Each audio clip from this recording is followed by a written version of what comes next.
To see you, sir. And of course, we have amongst us somebody I must mention.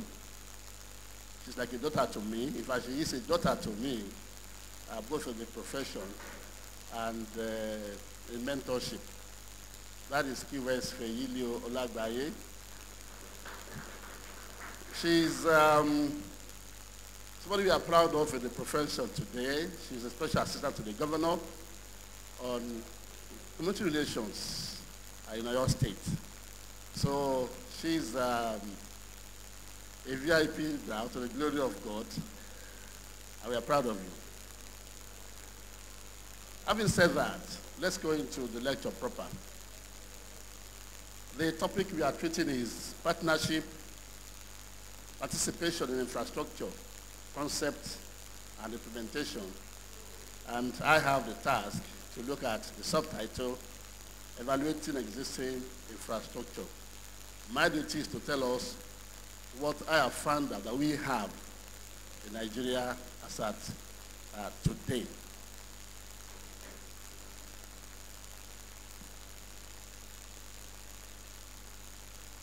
Okay, let's have the outcome of this presentation. The first one is introduction. We look at classes of infrastructure. What is infrastructure? Types of infrastructure, the state of infrastructure, and then we'll have the conclusion. Let's start with the introduction. As a nation, that's Nigeria, we have a land space of 924,000 square kilometers. And our population is about 170 million, even though people say it's 180, some say it's 200. But I'm using 170,000 for this purpose. Sorry, million. And we have 36 states and the FCT, Federal Capital Territory, Abuja. And then we have 774 local government areas. Our resources are shared at 3 levels. The federal takes the lion's share, which is 56%. The states share 24%, while the local government share 20%. Whether this is equitable or not, it's not for me to talk about, but that's what we have at the moment. Now, since 1999, like we said, that's the formula for sharing the national resources. Now, the place of infrastructure, according to Oguzobia, the national development is very important and is appreciated in Vision 2020. That document is a policy guideline for government on infrastructural development for Nigeria. That is, by the year 2020, it's projected that Nigeria will become within the first 20 nations of the world when it comes to development. Whether we are working towards that or not is another issue entirely. But that's the policy of government that was initiated as far back as 1999. Now, Otobo sees this vision document as a bold and ambitious plan for joining the group of 20 largest economies in the world by the year 2020.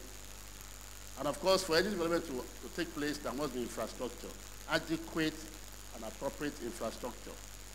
That is what will make Nigeria or any nation to grow.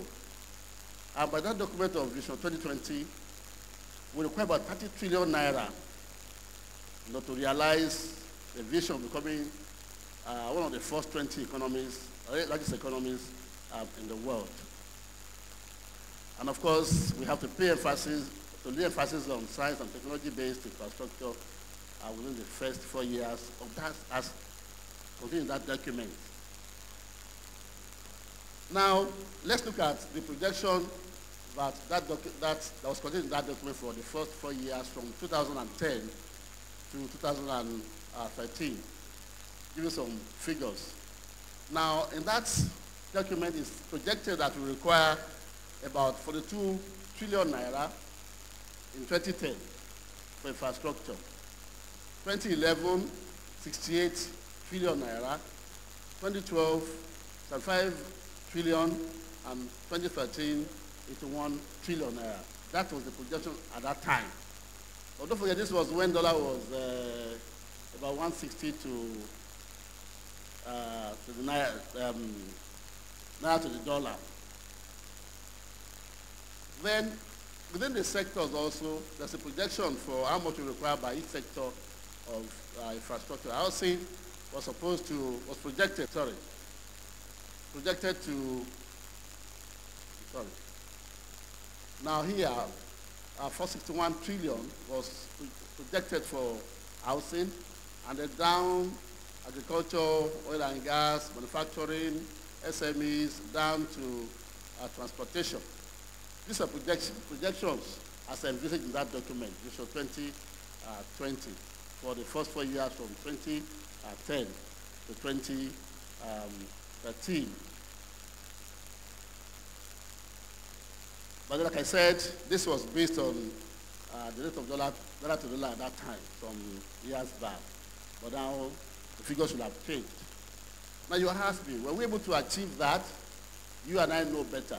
That by the year 2013, we still had shortfall in infrastructure requirements in Nigeria, transportation, housing, and all of that. You know. And let's go to what experts what we would define as infrastructure. Now, in the Advanced Dictionary, is defined as the basic systems and services, such as transportation and power supplies, that a country organization uses in order to work effectively. Whatever will make your system to work effectively or to get sufficient services, you know, is what we refer to as infrastructure. That's coming from the Advanced Dictionary. Then, according to Olaseni and Alade, they say that infrastructure is umbrella for many activities usually referred to as the social overhead capital by development economies. The adequacy of infrastructure helps to determine a country's success or failure in diversifying production, coping with population growth, reducing poverty, improving environmental conditions, and indeed socio-economic development can be facilitated or accelerated by the presence of infrastructure. If these facilities are not available, are not in place, it's very difficult to have any development.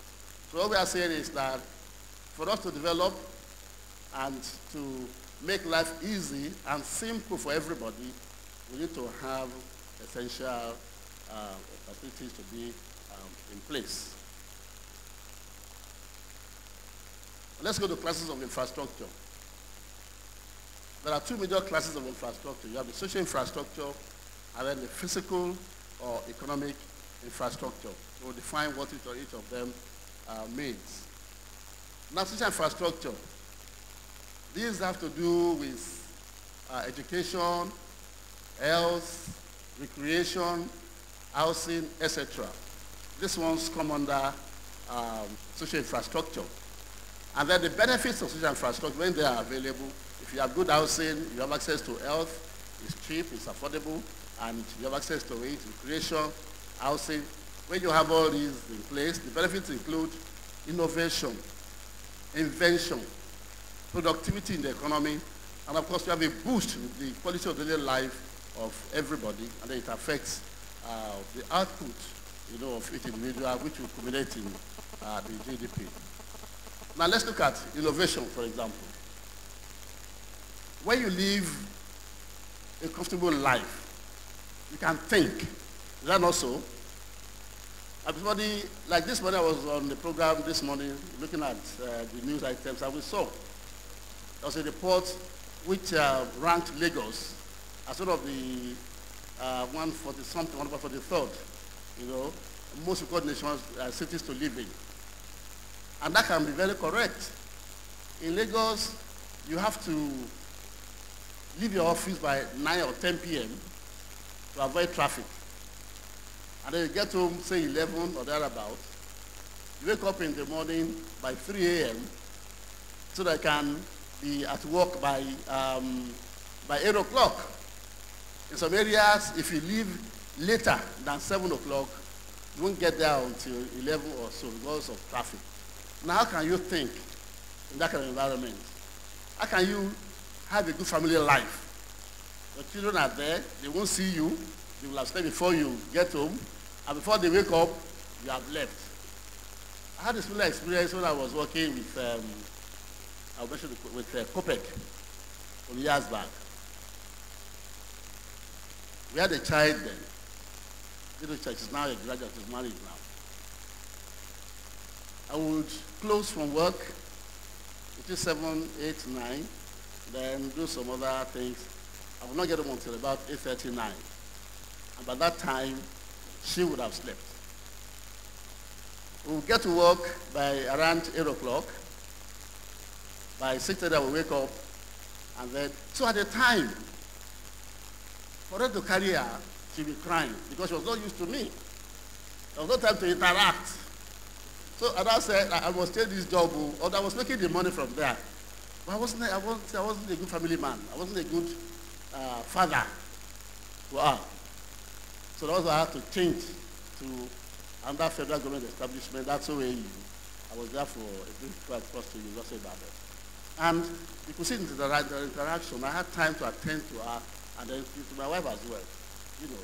So if you live in a place like Lagos, like with no time for you to even think, to live a rational life will be difficult. You cannot be productive.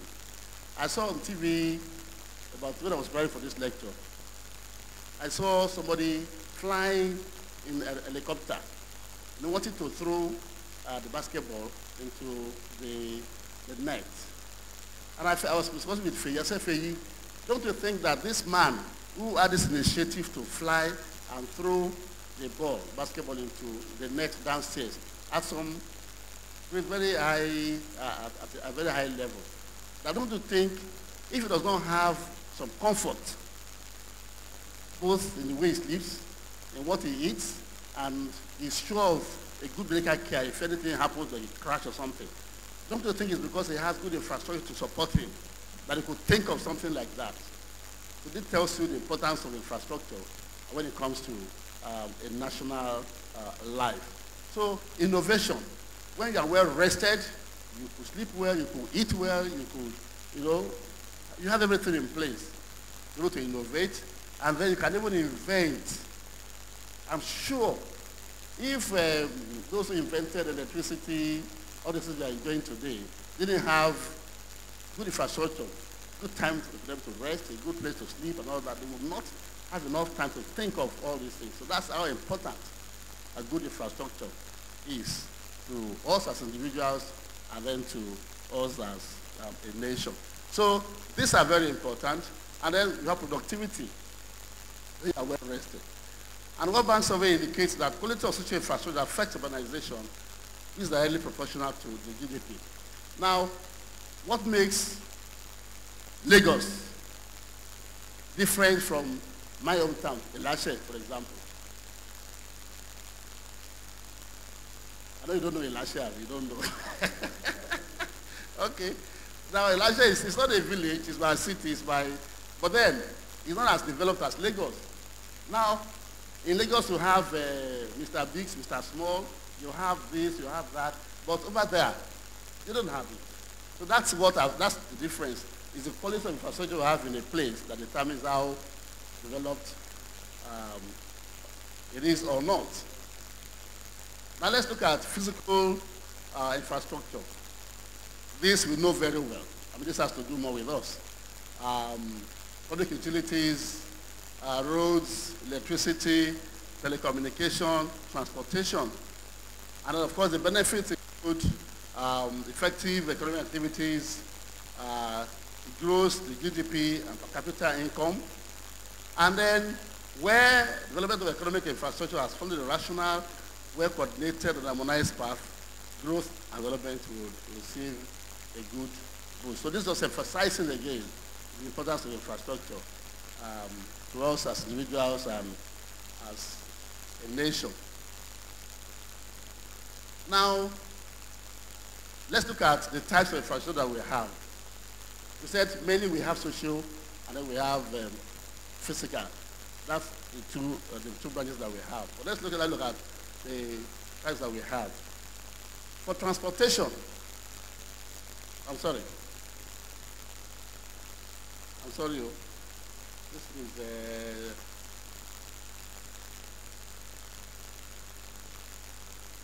okay. For transportation, you have road, railways, aviation, maritime, and urban transportation. Then for utilities, you have power generation, electricity transmission and distribution, you have gas, telecoms, and water. Then for social, you have hospitals, schools, educational centers, and you have ICT. These are the types of infrastructures that we have. But for this purpose, I will limit myself to transportation and utilities, that's energy.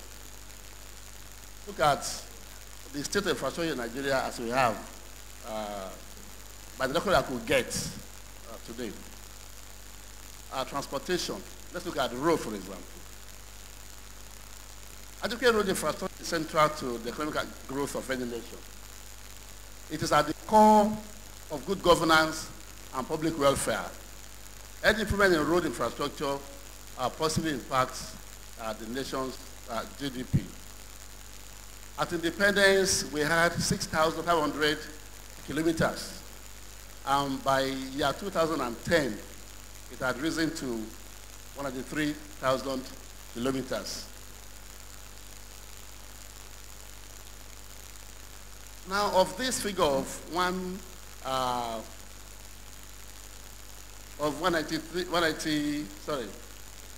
3,200 kilometers, this is the distribution.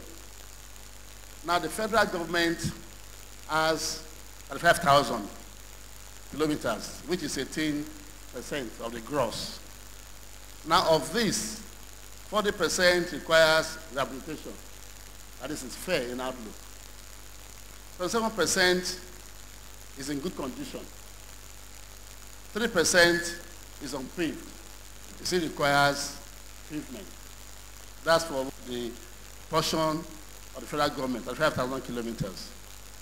For states, we have 17,000 kilometers, which is 15% of the gross. And of this, 17% is in poor condition. That's quite alarming.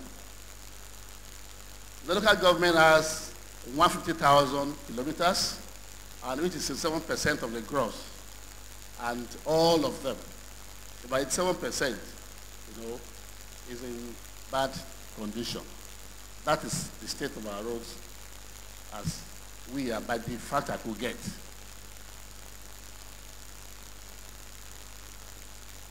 But let's compare what Nigeria has with what other nations have.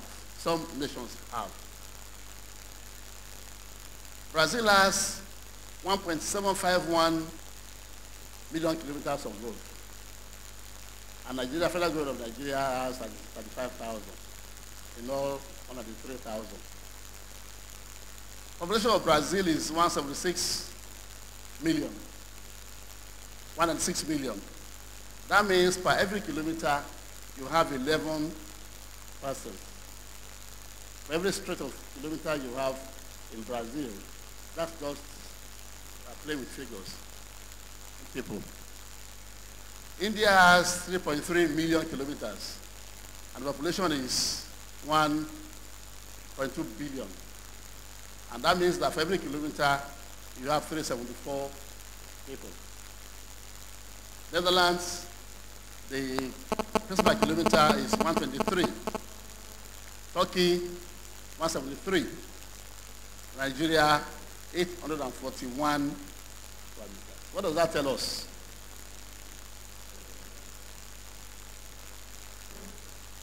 One, when you have this number, When you have this number, I'm sorry, I'm playing with this thing.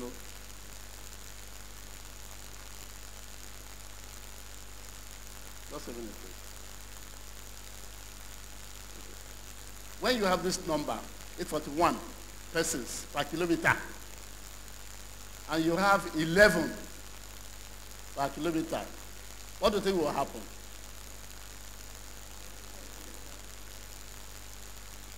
The comfort you will get in Brazil, God help me with this thing. The comfort you will get here will be far higher than what you will get here in Nigeria. Is that also? What does this tell us? We have more work to do in Nigeria.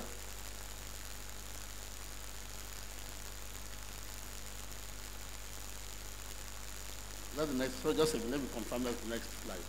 I have issues with this thing, please don't pardon me. The next one, okay. Good.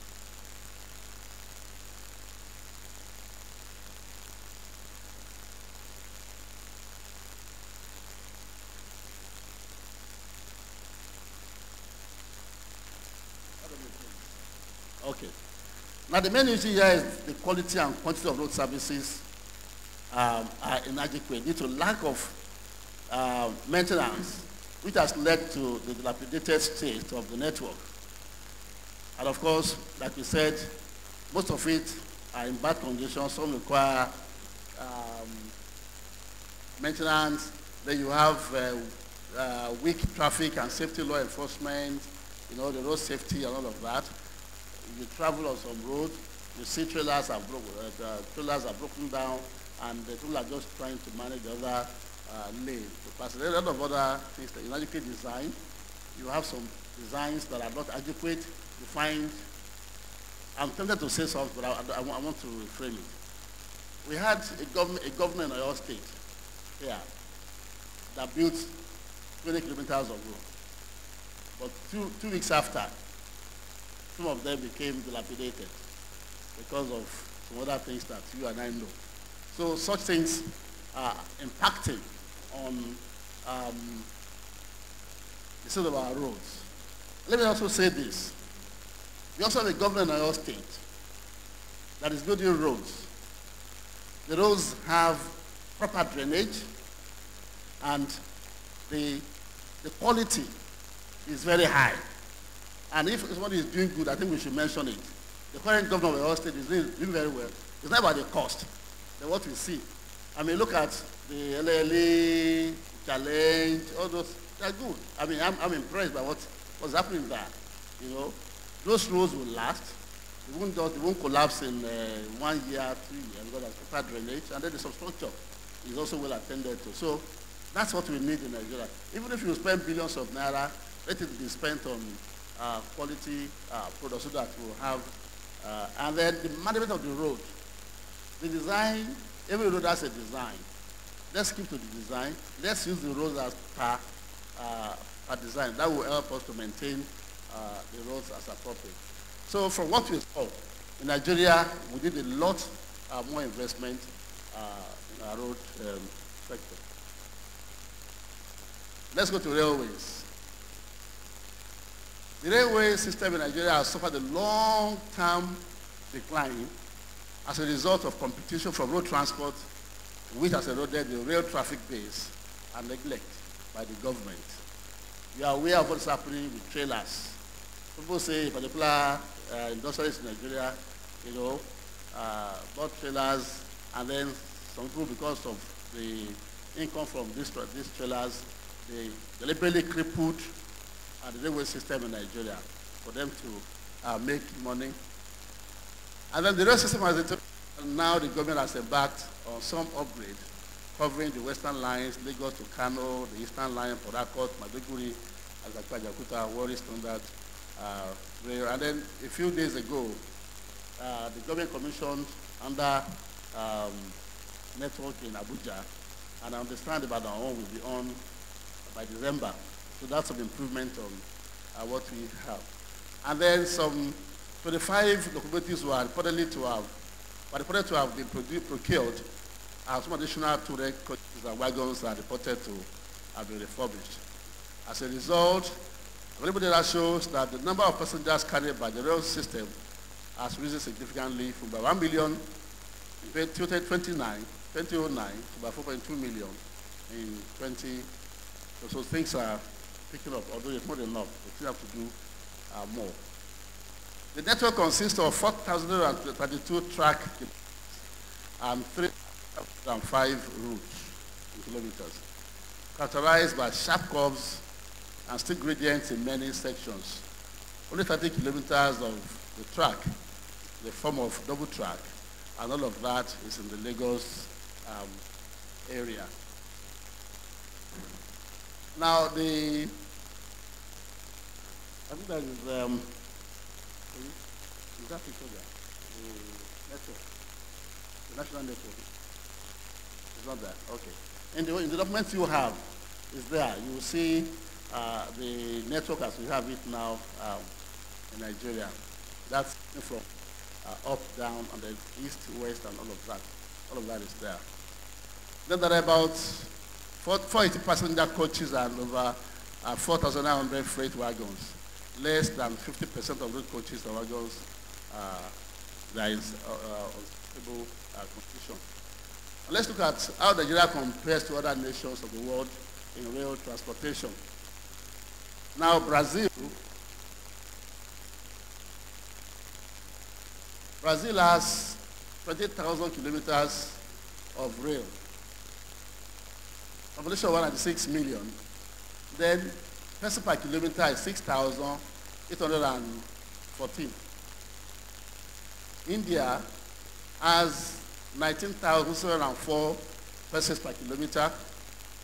Netherlands, 5,939 persons per kilometer. Turkey, and then Nigeria has 46,353 persons per kilometer. What does that tell you again? That is trouble when it comes to rail transportation in Nigeria. So we need to do more along that line as well. Let's go to aviation. The 1970 Federal Airport Development Plan, ADP, served as the basis for the growth and development of airports in Nigeria. With the objective of opening up the country for easy access and development by creating airports in each state cap. That was the plan the government had. Then the Federal Airport Authority of Nigeria operates 5 international airports located in Abuja, Lagos, Kano, Port and Enugu, as well as 20 domestic ones. That's according to Ahmed. That's what Nigeria has at the moment. Then we have 62 private airstrips throughout the country. 36 of them paved. Then 5 international airports offer scheduled flights to US, Asia, Middle East, and some European hub destinations, including London, Frankfurt, Amsterdam, Paris, but they're only connected to three capitals in Africa. As a result of this large restructuring going on in the past decade, there has been a decline in the number of aircraft in service and a substantial decline in the average number of available seats per aircraft as a result of a shift to smaller aircraft by the current carriers. In addition, the average age of aircraft fleet and the number has declined significantly since 2007. You are aware of the fact that there was a reform in the aviation industry, and this affected some old aircraft were phased off, and then because of finance, the operators couldn't afford the big ones. They're now going for the small ones.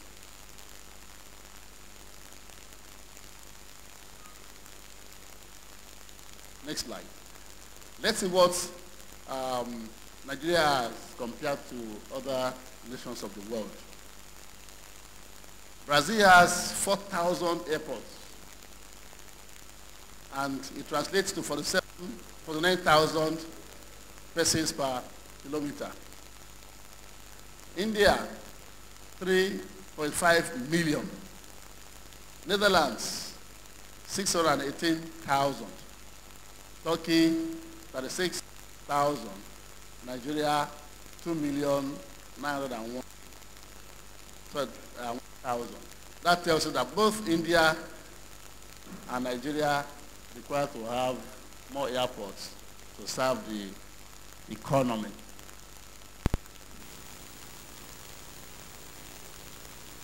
Let's go to maritime. Nigeria has 12 navigable rivers of about 3,800 kilometers and an extensive coastline of about 852 kilometers. These waterways are characterized by inadequate river ports, poor navigational and communication facilities, high risk of sediment, and poor maintenance. And performance is so poor by any standard when compared to what other nations have. For container crane productivity, the figure for Papa port was 12 moves per hour, compared to 25 to 30 moves per hour as by international standard. And for the truck cycle time, global best practice is of the order of 1 hour compared with about 1 day in the major. Okay. I'm almost, next slide please. Urban transport service, well, it's largely unregulated and it has a small scale market using a combination of paratransit modes, popularly called Kemarua, and then you have in Badon here you have Mikra, you know. And the roads are narrow and poorly maintained, so there is inadequate capacity, and there are poor conditions, and there's traffic congestion, reduced vehicle productivity, loss of manpower, and increased vehicle operating costs. Nigeria cities also feature adequate road furniture, such as pedestrian facilities and bus stops, sheds, shelters, public conveniences, and lack of other infrastructure, as well as towing vehicles. I remember that some years back, some professionals, including myself, came together to do a design for Lagos-Ibadan Expressway using international standards. We provided for kitchen facilities in case you're driving and you're tired, you just branch off, take some coffee or tea, then it's nice, but then it was like Jack from us and somebody else, just for us to demonstrate what a good road should be, but that was a Jack from us and we couldn't prevent it, you know. So what we have at the moment is something like this. I have to rush because of my time. Next slide. Then energy, power generation. We have an installed capacity of 7,000. Utilization is between 3.5 and 4.5. And recently, the Minister of Mines and Power, the Minister of Works, Mines and Power came out to say we have 7,000 capacity now. But I don't know what that is. That's in generation, not even in transmission. And then we have issues with how these things are powered.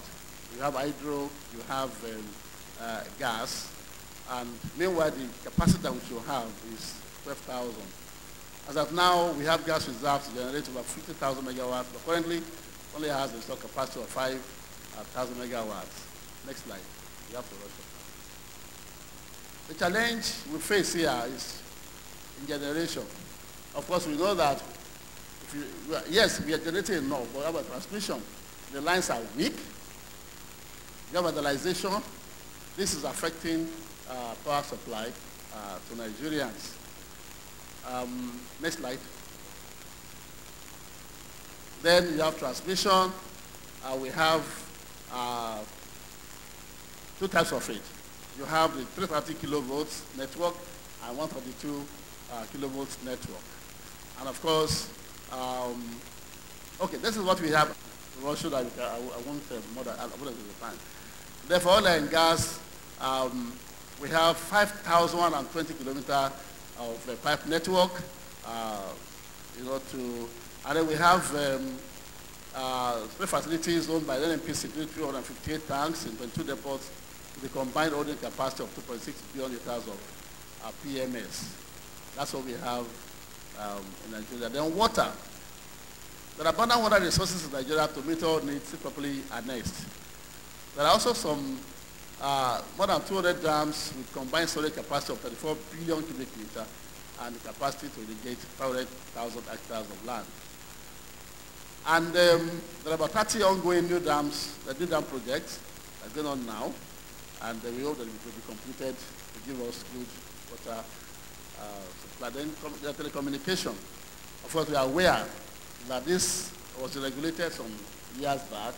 Now we have better access to telecommunication in terms of telephones and internet facilities. So Nigeria is making some progress along that line. Next slide, please. That's for mobile telephony, GSM, and all that stuff. The information is there. We can always get. And then internet and broadband. We also made some progress in this regard. Next slide. Conclusions. Improving Nigeria's economy will require huge investment in infrastructure, and the government has to identify this as a major priority in successive annual budgets. Given the current realities and cash position of the government, developing Nigeria's infrastructure will require significant private sector funding, strong collaborations between government and the private sector, the mechanisms of which I'm sure this workshop will address.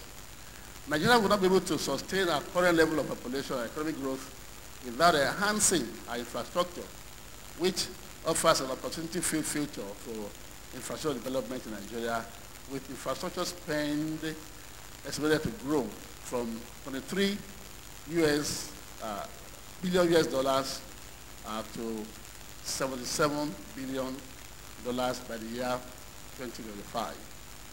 May it be reiterated that investing in infrastructure will drive economic growth, provide jobs, and deliver better services to the country and majority of its citizens. The World Economic Forum estimates that every dollar spent on capital projects, that is for utilities, energy, transport, waste management, flood, defense, will generate an economic return of 5% to 25%.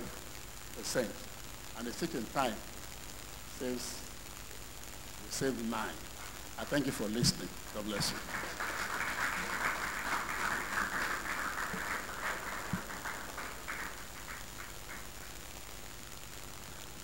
Thank you very much, QS Olaniyan.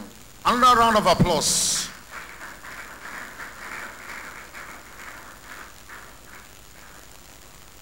Please,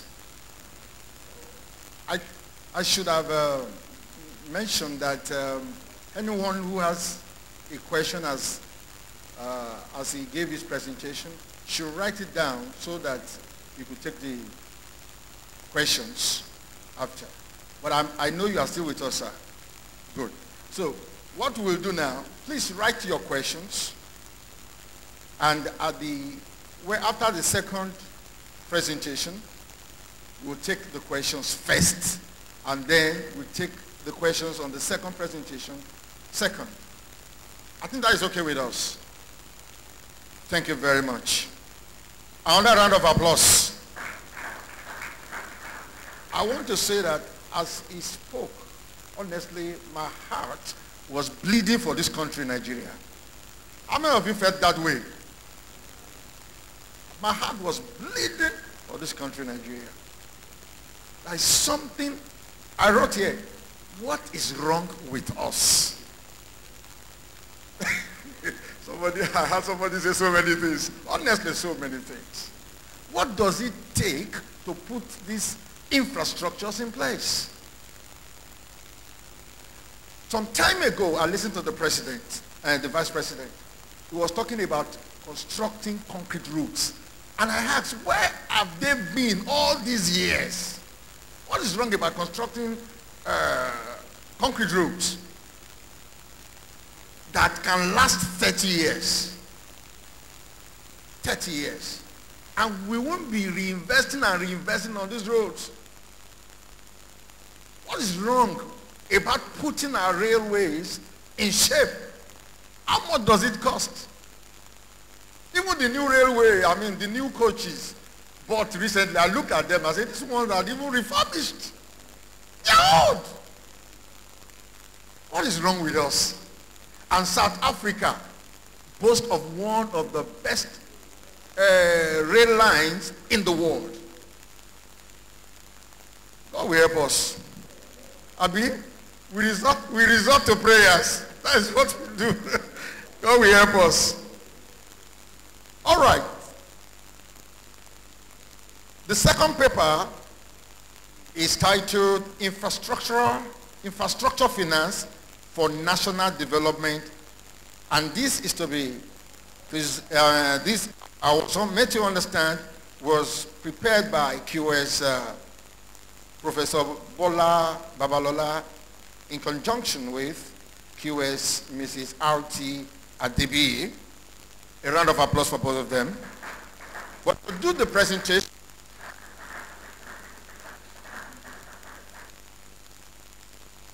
so join me in welcoming Professor Babalola.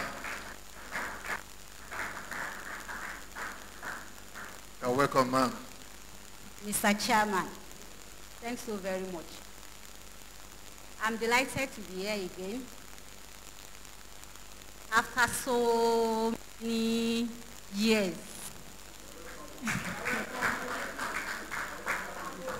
Thank you very much. And I thank God that we are all looking radiant, and I appreciate all those that are holding forth. We thank God that the chapter is, swearing higher and higher.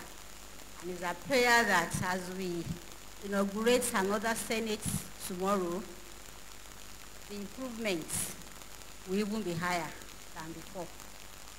I have some ladies that I'm mentoring, because anytime I have invitation, I might not be chance to attend. So I have some of them. In fact, in November 2016, when I was called upon by KOS Gobiwale to come and deliver a paper, I was not chance, so I asked a lady to come. So she was one of them. Today we are going to have another mentee of mine that will speak to the paper, and I will round up. But before that, I'm coming up to recognize some people and to appreciate what they have been doing in the chapter. The incoming chairman, thanks for the good work that you are doing. And I appreciate all the past chairmen. I can only see QS Olaniyo around. Thanks so very much. And the chairman of the occasion, my very good friend, Akin Adejumo. He's a pastor, and he said we should be praying for Nigeria. Yes, we have been praying, we'll continue to pray, but we need to act. God will not come down from heaven to do anything for us. Yes, I think, not in any particular order, all the ESCO members, Abidoye from Polybad and others, and I think I saw Mr. Kiezola Fari. Okay, he has gone out. Okay, you are welcome from Esther, okay. And to our young assistants, what's your post? Assistant of, special advisor, special assistant to the governor. Sincerely speaking, Feyi is very dear to so many of us. When I was HOD, I want to say this so that you can know that there is a special grace of God upon our life. Sit down, because you are not a big person. Yes, after governor, deputy governor, the commissioners, we should be talking about the special assistant. Yes, God has placed you there. When I was HOD, Feyi will come with scholarship forms. When I was HOD, I think I signed not less than 5 for her. And she won all of them. All of them. And I'll be joking with her, you must bring my own 10%. So it has been like that. And I know it's a good, it's not a thing of joy. Her dad is late. Yes, I was thinking that time that maybe it was the dad spirit that was falling upon her. Sincerely speaking, she had that special grace. Any scholarship form she will bring, I will sign as HOD, then she will come back that I won it.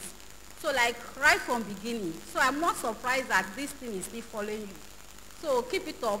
The grace of God will continue to be on the increase.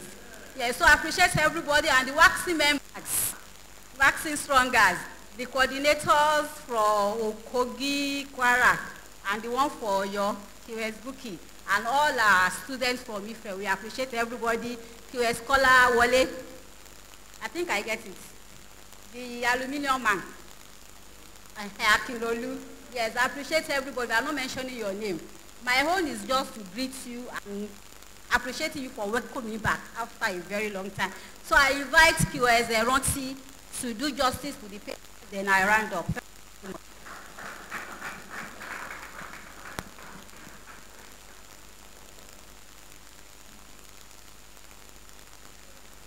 The chairman, Nigeria Institute of Quantity Surveyors, Oyo State Chapter, is member of the Senate, the chairman of the occasion, and my district. I'm here before you this afternoon on behalf of Professor Olubola Babalola to present the paper titled Infrastructural Finance for National Development. I am Adebiyi Ranti Taibat.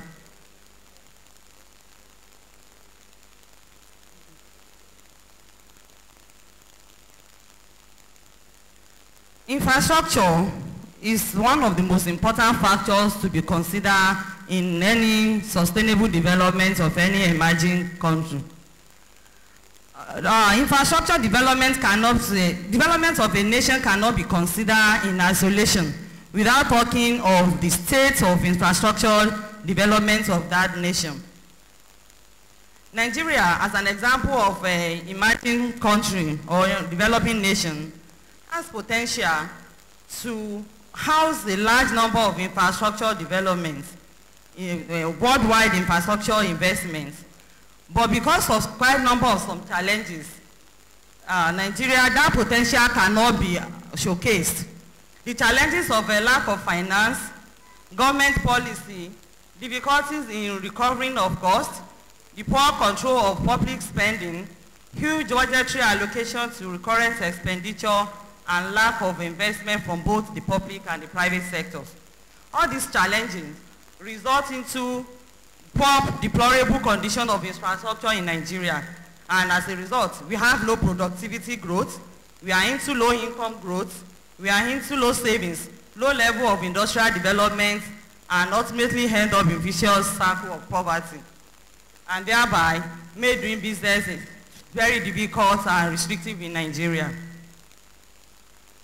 When this paper talks about infrastructure development, we refer to as the physical assets required to support both economic activities and social services, which comprises of the road, bridges, airports, transit, ports, railways, energy production facility, distribution network, telecommunication system, water and sewer system, solid waste, housing, and even health center, quite a number of structural facilities that you can talk about. Review indicated that infrastructure can be grouped into two different components, which are the economic infrastructure and the social infrastructure. Under developing economic infrastructure, we talk about the transportation sector, which consists of the road, the public transit, the aviation, which involve the airports and the navigation system. Then also waterways. Same economic infrastructure, talk about the environmental sectors, utility sector like the electric and power supply, then the gas supply. Also under same economic infrastructure, talk about the telecommunication system. The other components of the infrastructure which we talk about here is the social infrastructure, which consists of the public health sector, the education sectors, judiciary and conventional system, housing and community, government buildings. I also talk about the civic and cultural building, like the judiciary, the library, and the recreation center. The infrastructure system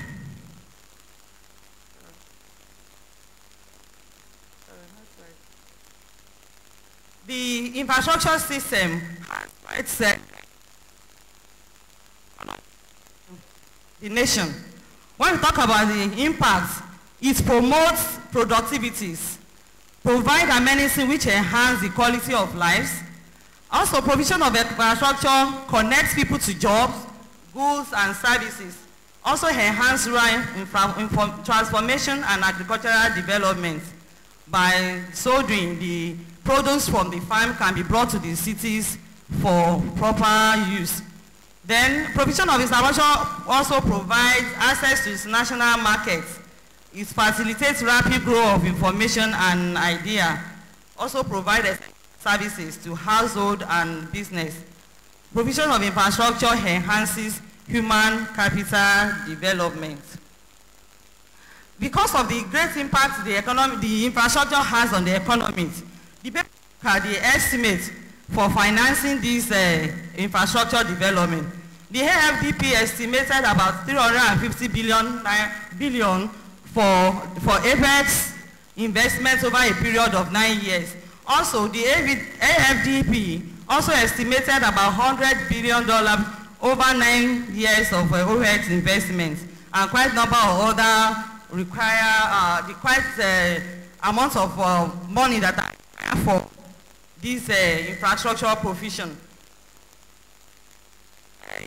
Most of the country now seek for most effective which this infrastructure facility can be financed. This brought us to look at the various sources of infrastructural financing.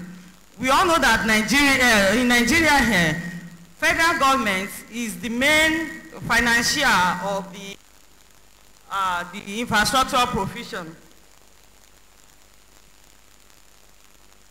Government financial infrastructure provision, and on the average, federal government of Nigeria provide about $3 billion yearly for the provision of the infrastructure.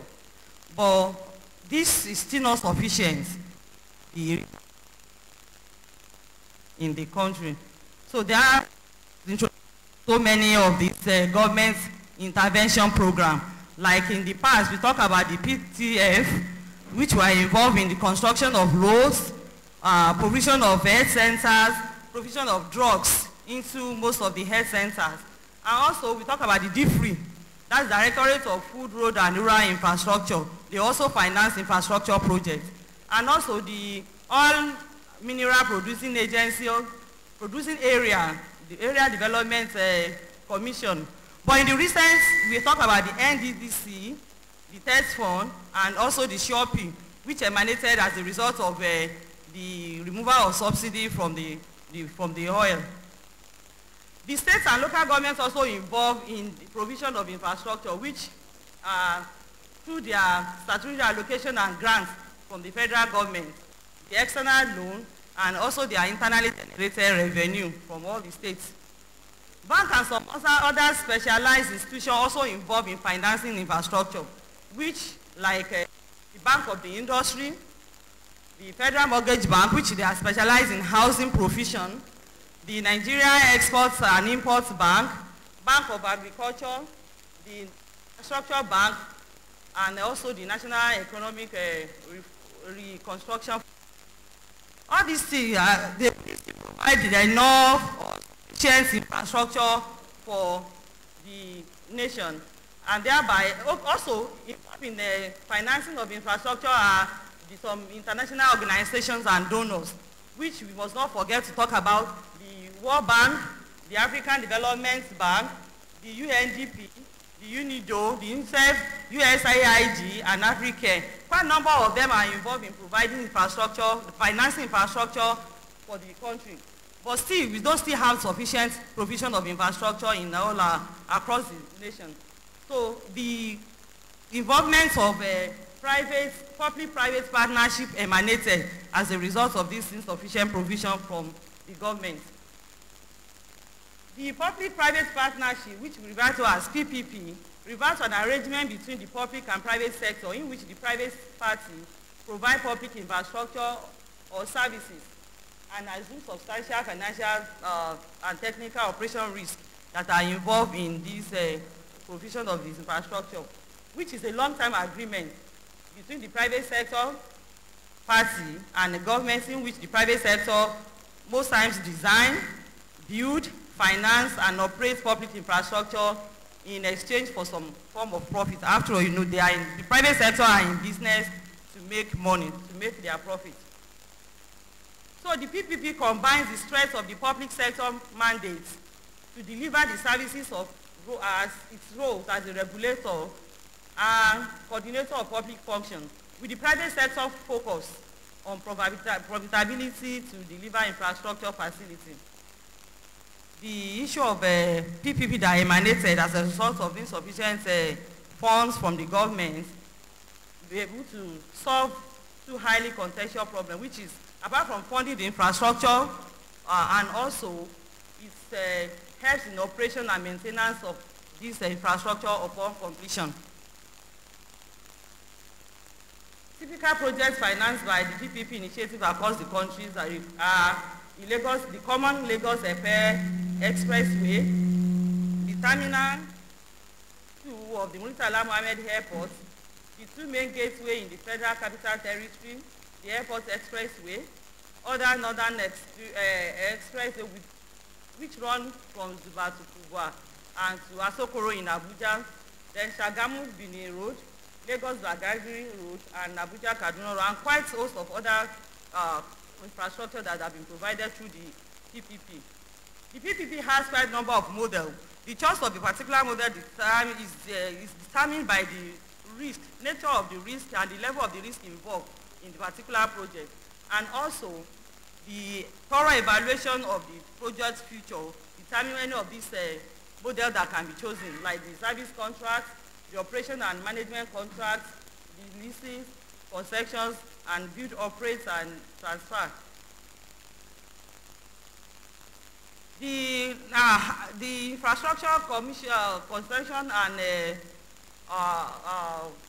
Regulatory Commission was a kind of an act which was is an organ to regulate the provision and packaging of this infrastructure provision through the PPP. They require the ministry, the agency, and department to involve any state or federal government that is required to involve in the provision of infrastructure through PPP. And all the states arm of governments are required to involve, except the local government that are not mostly involved in the provision of infrastructure through the PPP. They have this packages, the way in which these infrastructure provision are packaged by initially identifying and prioritization of a PPP project. Having been identified, the project will be handled. Then the ministry, departments, and agency obtain the clarification from the National Planning Commission that the project is in line with the plan priority, that this is part of what is initially established as a project to be carried out. Then the ministry, departments, and agency also submit spending plan for the PPP project to the Ministry of Finance and the Debt Management Office for appraisal. After this has been carried out, the Ministry of Finance and DMO review the cost and the contingent liability of the proposed project and advise the MDA on possible revision where necessary. After that has been done, the Ministry, Department, and Agency includes acceptance spending. The plan, the acceptance spending plan in the budgets of, as agreed by the Ministry of Finance and the GMO. The budget is approved by the legislator. Then the MDA permits to move spending between the different budget cells. Funds are disbursed to the MDA in preparation or auditing of annual accounts and so on till the constitution of the contractual payments under the PPP project into the national accounts is involved. This public-private partnership, which is here to solve the problem of insufficient infrastructure facility, has quite a number of benefits for carrying out the project, which is one, value for money, the quicker delivery of projects, risk transfer, increased investments, increased budgets, also that this financing certainty, improve service delivery, political benefits, private sector growth and stability, and elimination of corruption. Those are the key benefits that we derive from the involving public and private partners with the government in the provision of infrastructure. These PPP cannot go on without facing some challenges, like we were able to discuss here. Which one? Financial limitation. There's limits to which the private can go into, that have access to funds in order to finance this infrastructure. We have dominance of public companies, corruption, inability of private companies to access affordable long-term loan, also lack of continuity in administrative policy by the political office holder, and even particularly the MM2, the Murtala Mohammed here, the MM2 that was also involved in a partnership, witnessed the program. The concession was for a period of 7 years, and witnessed 5 different ministers, and also quite a number of times the headship were changed, which they came out with their own different policy and the program, which affected the concession between the private. It affects the delivery of the project. Inability of Nigeria Bank due to size to cope with long-term loan for the PPP project, and when such loans are available, the interest rates of them are too high to cope with. Also, another challenge faced by the PPP initiative is lack of sound and legal institutional framework, which is as a result of also the premature termination of concession rights by the government is another major challenge that is faced by the PPP initiative. So this paper concludes by able to discover that there's huge infrastructure, there is need for huge demand for, there's demand for huge infrastructure services in Nigeria as an example of developing nations.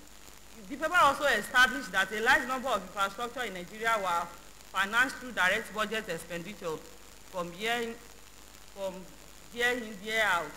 But the budgetary allocations for these capital projects are not sufficient enough to provide the required infrastructure that is needed in the country.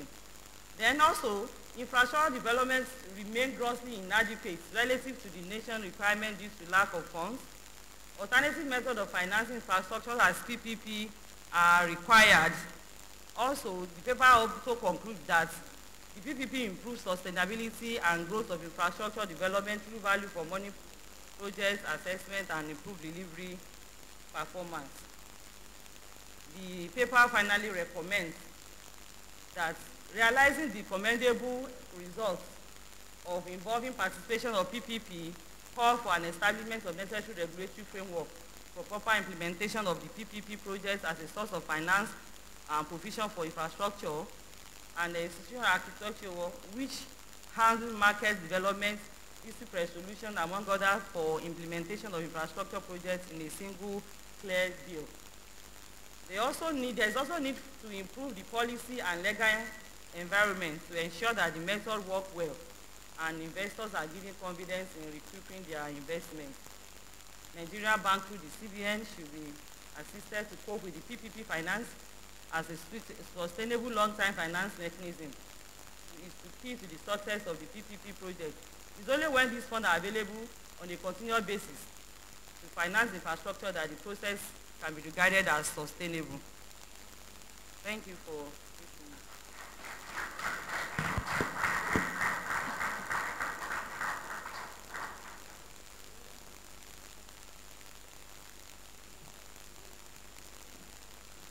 Please go to the first slide.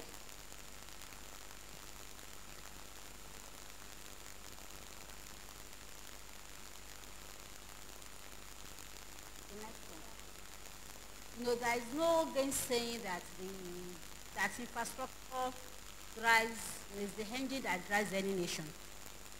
And we have known that there is a wide gap between the demand for infrastructure in Nigeria and the supply. And Kieslani told us the deplorable state of our infrastructural facilities in Nigeria. You all know it. Our roads are bad, There is no supply of good potable water. The electricity is epileptic. We have so many problems. It showed us that we had 56 airports in Nigeria.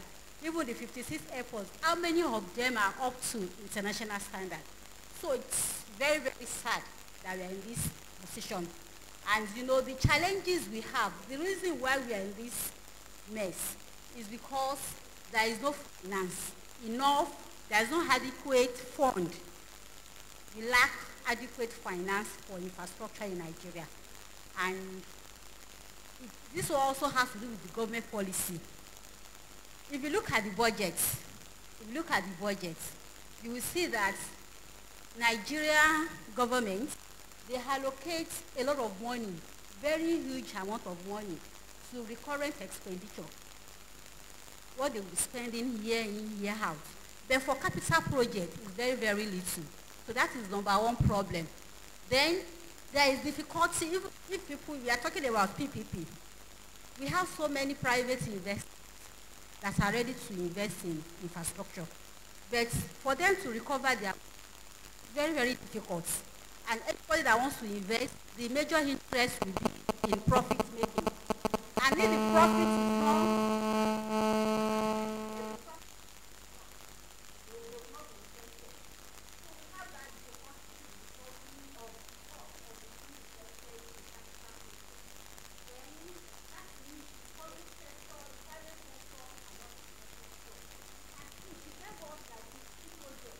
that we have done PPP for, out of the whole of Nigeria for 170 million people. So that is not enough.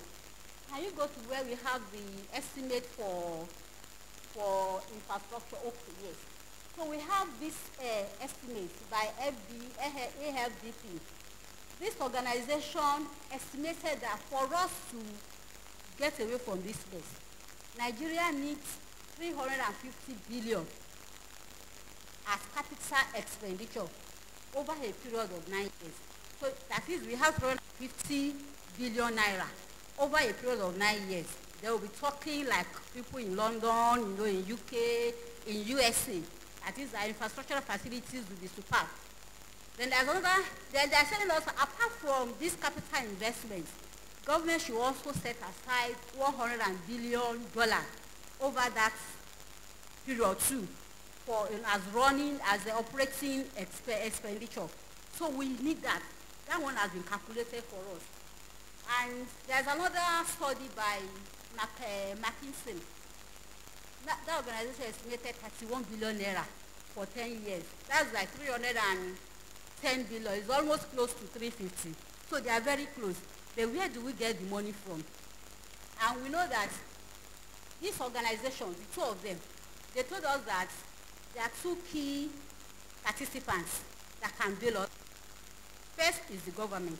You know, the government is the largest employer of labor, and it is their responsibility to provide all these basic amenities for us. And Kiyozolanio was telling us that from governors, or maybe the governor constructed roads, standard workmanship. Then there's another one, the current one, that is giving us standard workmanship. I remember when he was talking, there was a time in Oyo State, one of the, I can't remember now, state government selling pure water for us. People are saying, how can state government be selling pure water? Has that governor forgotten that it is his own responsibility to provide us with potable water? So you are not, like, you are shying away from your responsibility, asking us to be buying water. What you are supposed to provide for us. So we are being told that it's government, whether federal, whether state, whether local government, should be the ones that will provide these basic amenities. Aside of them, then we should have the private sector being invited to join. Then what we see, that over the years, government has been, contributing maybe on the average of $3 billion to capital project investment. And look at 3 billion. If you say 350 over 9 years, that one 350 divided by 9 is how much per year? That one should be like 40. 40 times 9 is 360. So like 40 billion, and they are giving us just 3 billion every year. So that means that one cannot go anywhere. That's where the problem lies. Then we look at it that even when we had oil boom in the country, how much are we earning as a nation from oil boom? We have something like 50 billion on the average, 50 billion every year. So that means government cannot do any other thing. If it needs to invest in capital, investiture, taking 40 billion out of 50 billion overall, that is where we are. That was when we have oil boom. Not now that, we are even in a mess. So we're not saying that we are in a big problem. Government cannot finance it based on the resources that we have. Aside of corruption, embezzlement and all sorts, even the money that is coming in is not enough to combat the problem of infrastructural shortages in this country. Then what is way out? I think I gave it to you to type out. You didn't type it. Something like way out. What do we do? I have two solutions. The first one is that there should be increase in private sector participation. Yes, that is the solution. Government cannot bail us out. They can't. They don't have the capability. They don't have the capacity. It's private sector that will join. And that's why the issue of PPP is very, very important. But now there are so many bottlenecks attached to this PPP in Nigeria, the way it's being practiced. So government should look into it and remove all the bottlenecks so that private sector, they will be interested to come in. They want to make profit. All the bottlenecks attached to it should be removed. Then another thing is that there is infrastructure bank in Nigeria, and we have just only one. That one has to be decentralized. You can't just have only one infrastructure bank in Nigeria. It's situated in Lagos. I think maybe the head office in Abuja. They have a branch in Lagos. So it's no go round. And I just remember the way we had the Federal Mortgage Bank that time. The only one providing housing loan, housing fund for people. That it was the time that it was decentralized. That we have so many mortgage houses. We have can somebody remind me of those names? Yes, we have so many of them. Forum, yes, we have Forum Housing, Finance House. We have so many of them. But the policy that backed them up, failed. So I think it's like government will still bail out in a way of policy formulation that will benefit those that are interested, the investors. So those are the two things that we should do to bail us out of this problem. The government should look at the policy backing up PPP in Nigeria and remove all the bottlenecks that are there to get investors interested in it. Then the infrastructure bank, because when we had those mortgage banks, the primary institutions, that's what they are called that time. When we had them, they were the ones sourcing for funds. So they removed the headache of sourcing for funds from federal government. So they will be the ones that will go and source for funds, and they will come, they will give us loan at low interest. I think single-digit interest that time. I didn't really know why it did not work. Maybe because of our attitude, I don't know. And this time around, government should see that infrastructure bank established how many years ago, maybe like 10 years ago. We have not even felt the impacts at all. I see some people are not even aware that we have infrastructure bank. Nobody, because we are still the same level we had that time. I think there's another thing I typed there about the maintenance of even the ones that we have. The ones that governments have financed, how are we maintaining them? If we maintain them very well, at least we'll have a kind of relief.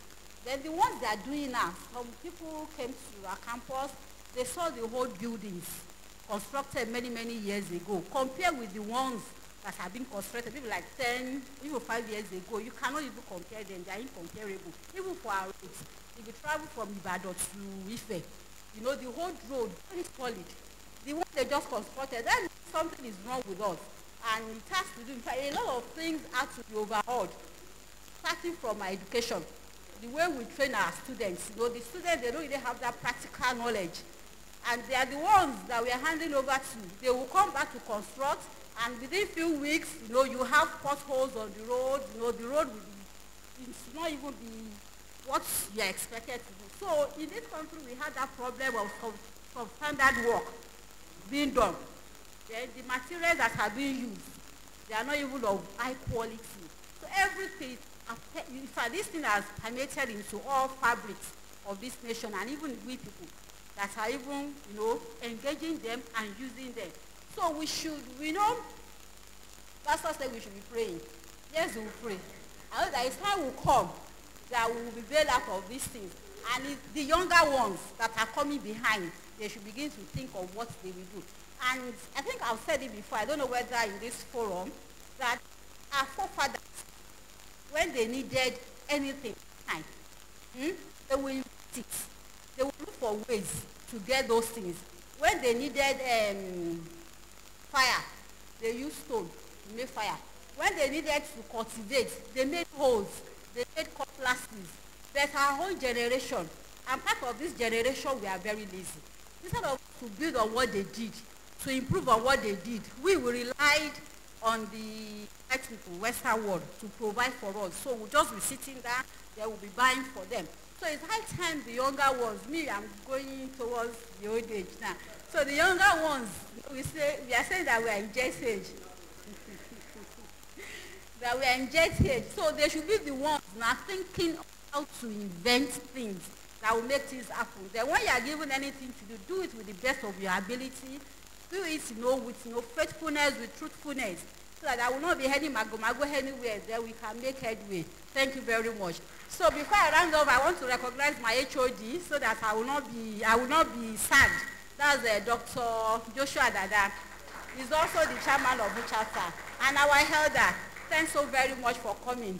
And Mr. Clive Enobo. Yes, it's good to have our elders around. We really appreciate it. Thank you very much.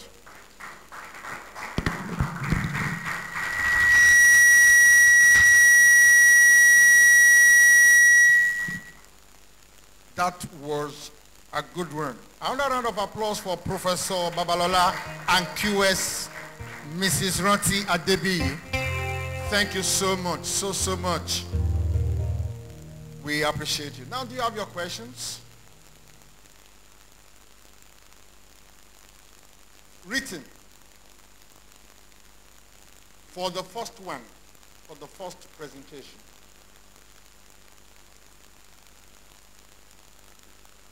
No question? Comment? Comment? No, I want a question first before comment. But if there are no questions, then we go for the comments. Okay, 2 people comment. Okay. You, sir, and then you, sir. Eh? No, on the first. On the first. Talking about evaluating existing infrastructure in Nigeria for QS Olanio. Okay, before we go to that, do you have questions for paper 2? Any questions for paper 2? Please write it down. Write that question down. Eh? You have for question paper 1, paper 2. Any question for paper 1? No questions, only comments. Okay, how many people have questions for paper 2? Let me see your hand up. 1, 2, 3. Please note your number. 1, 2, 3, then who else? No, only 3 questions. Well, I have my own, number 4. For paper 2. You want to comment? Okay, on 2. Thank you, sir. Okay. No, I'm only going to take 2 comments for paper 2. Who else has a comment for paper 2? Comment for paper 2. 1, 2. That's all. Comment also. Because you are my friend, I don't want to. I don't want to be Saraki here. Hallelujah. All right. All right. Comment, sir. I'll just use the gavel background. Thank you very much, Mr. Chairman. I brought greeting from Osun State chapter. I want to congratulate your state. You know your state is the mother of Osun State. So we recognize that. So thank you very much. So I want to congratulate the Senate and especially the chairman, Dr. Adesiam. I want to congratulate the chapter for this laudable topic, very challenging one, very appropriate. My comment is on the two papers. Thank God for the first paper developed by our brother here, a very challenging one. When he began to roll out all those figures, like the chairman said, I said, wow, this is serious. We have a long way to go, but I know God will help us. So the second paper also talking about the cost. You know, these two papers put together has opened our eye. You know, we know what is on ground, and it's a very big challenge to us. My comment specifically is, we know that this government, they cannot do it. There is no doubt about that. Even if we have the resources, as the prof has said, the wherewithal is not there to do it. That is the reality on ground. So we need to think out of the box. What do we do? How does it concern us as individuals, as quantity surveyors? The way to go is participation. There is no doubt we will not participate. Then when it comes to participation, how do I come in as an individual? How do I come in? Ladies and gentlemen, I believe things cannot just go on like this. A time is coming when there's going to be revolution. You know, we have it in telecommunication sector. There was revolution, and everybody key into it, and everybody is benefiting now. A time is coming in infrastructure, whatever, there is going to be revolution. I believe that. So when that time comes, what is going to be our own take? Where do we come in? I think that's where the challenge lies in. The younger generation that is coming, you know, we need to think out of the box. We need to package ourselves. Forget about your BSc, your whatever. Okay, that is the basics. We need to begin to prepare ourselves for this revolution that is coming. So that when that time comes, as quantity surveyors, as somebody who is knowledgeable about the cost estimating, whatever, we will be able to key in and take our own portion. So that is the challenge I'm throwing to all of us, to myself too, and to everybody in the house. So once again, I want to thank the Oyo State chapter for this program. Thank you very much. Thank you, sir. And you, sir. Thank you. Yeah, please help collect other questions. Only those who want to comment will are allowed to speak. But if you have a question, please write it down and then pass it forward. Thank you very much. All right, sir.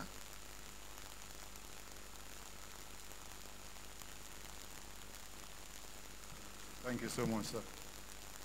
I'm Cliff Enobun. I'm a quantity surveyor, project manager, and administrator. I want to say I'm really impressed with what I'm seeing here today, because it's something that is needed in the QS profession if we have to move out of the box. Because a lot of us have been so saddled in big called QS and just remain saddled with taking off and all that, forgetting that quantity surveying is far more than that. I trained as, I did my MBA over almost 30 years ago at UI. Then a few years ago, I went back to do MPDI, that's Masters in Project Development and Implementation. Then I've taken interest in a lot of things that impact on the profession of the quantity surveying. But I've seen that in all these things I've been doing, quantity surveying has been reoccurring, has been helping me because I'm a quantity surveyor. Even in management, you find that quantity surveying comes helpful. And you find that even in the Bible, it tells you who want to build a tower will not first of all sit down and count the cost. So, for the young ones who are coming, what you have seen today, because I'm involved in all these things, infrastructure, I wrote a paper on the Ibadan Express Road, and I knew what happened there. And I did a lot of papers in all these infrastructural issues, and I know what is happening. We are in deep soup in this country. Except we take pragmatic effort in trying to address them, we will run into serious problems. The first thing we should know, when you have a business that is having problems, for those who read business, what do you first of all look at? Look at the structure of that business. How do you cope with the externalities? How do you cope with even what you have? That is the problem we have in Nigeria today. The structure of Nigeria, the structure of governance is what is affecting us. Until we address these issues, we are going nowhere.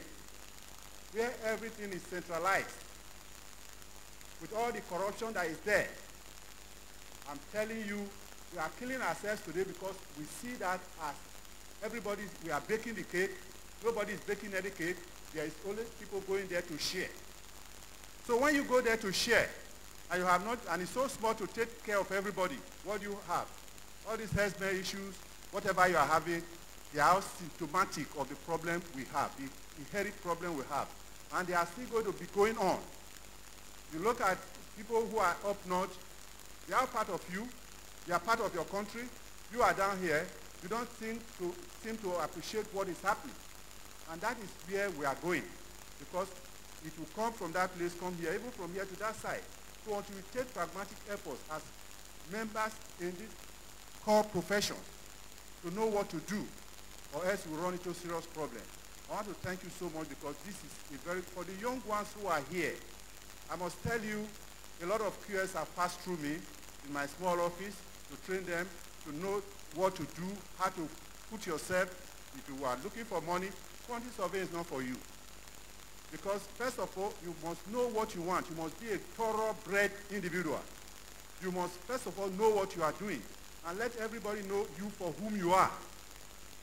I was a member of the Oyo State Contract Review Committee set up by the government the last time, during their first tenure.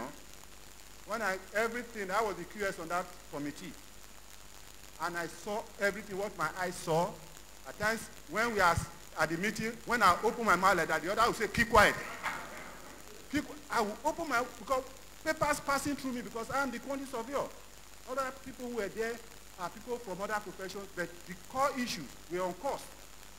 What some of our members were doing, what I saw with my eyes, I cannot say. And it's sad. So until we know what to do, until we know that we must be sure that wherever we go to, people can say, yes, this is what this person stands for. If you are looking for money, because some people come to my office, they want to do IT, they want to do one thing, youth corps.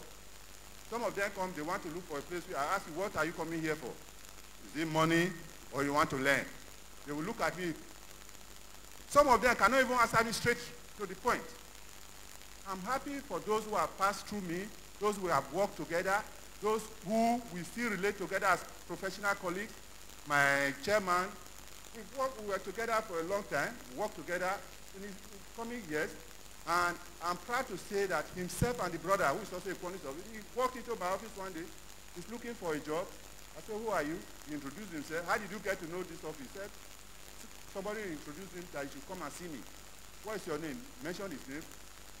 Are you related to him? He said, yes. And he worked with me. And I'm proud to say that their products I'm so proud of. And they are so humble.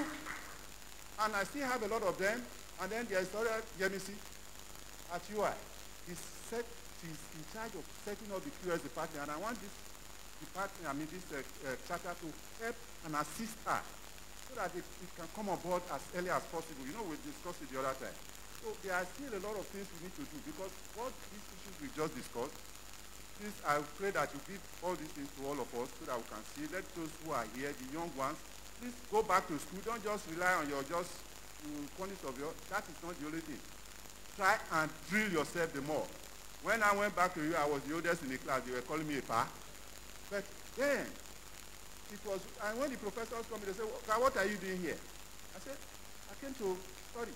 What do you need it for? I said, I need it for myself. Throughout the time, it was when I was going back to do that course that I went to ask for my certificate from UI. They asked me, say, were you outside the country? I said, no, I'm here. You didn't need it? I said, no, just to improve my memory. Even now, I'm planning to go back to school. Yes, I must tell you, when I was in UI, my son was in UI reading medicine. So when I talked to him, I said, he said, Daddy, you know we are schoolmates.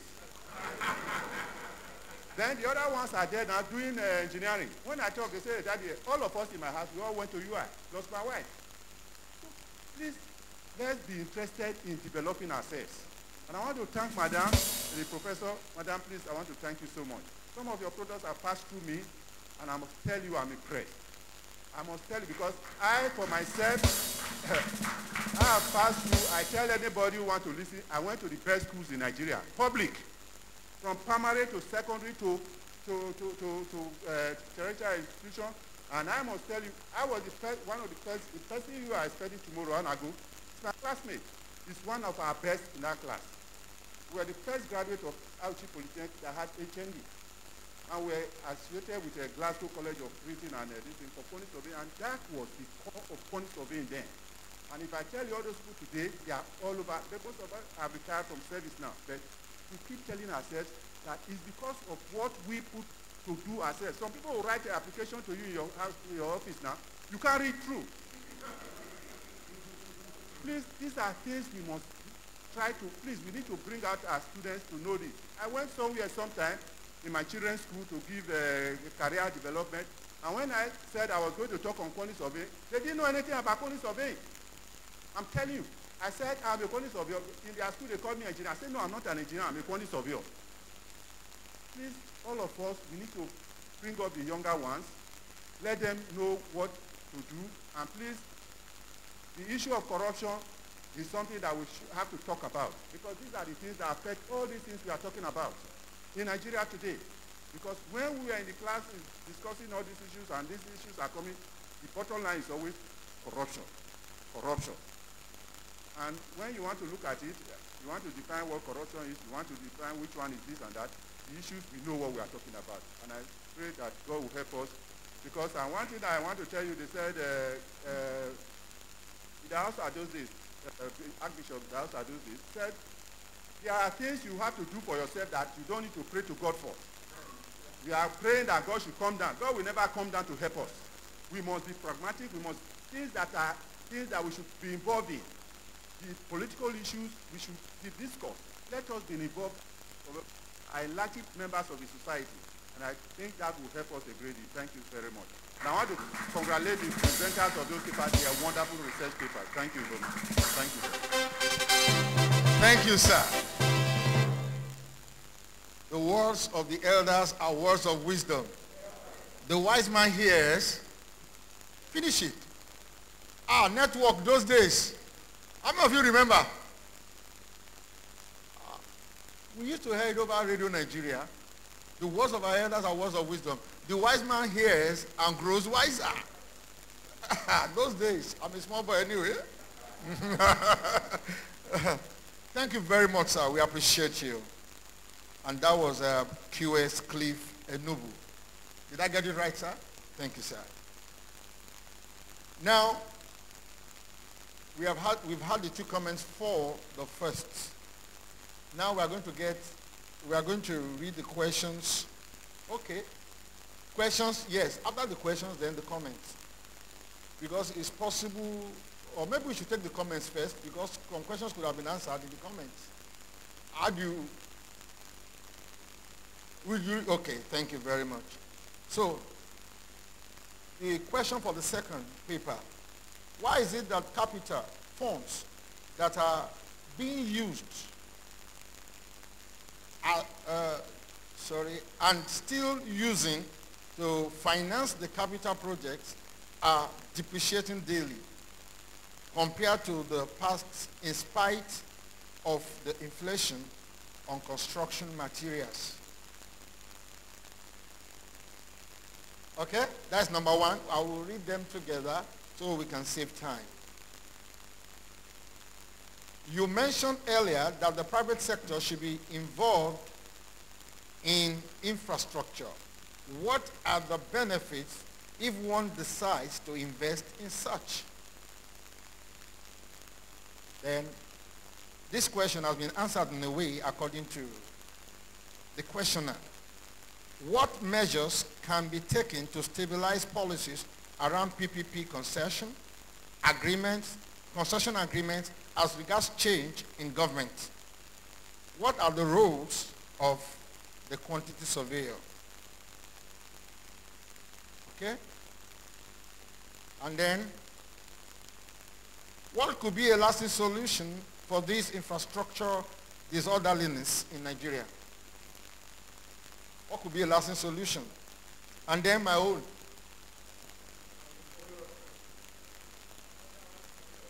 Okay. You can't put all these things.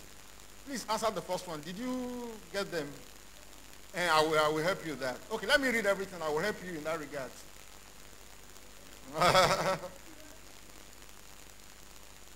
The upcoming QS lacks practical knowledge.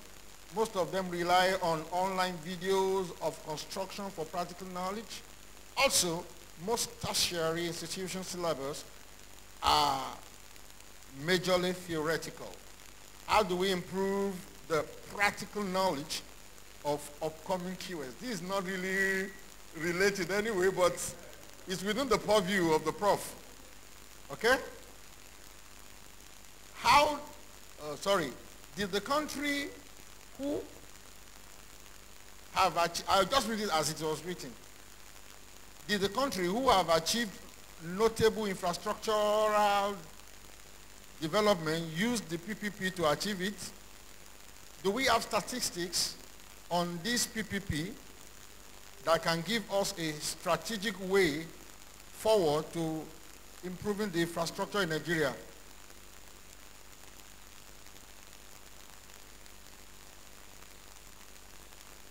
I think those are the two questions we have now. I just see that some have not really grasped that aspect when we talk about infrastructural development. So let's welcome Professor Babalola.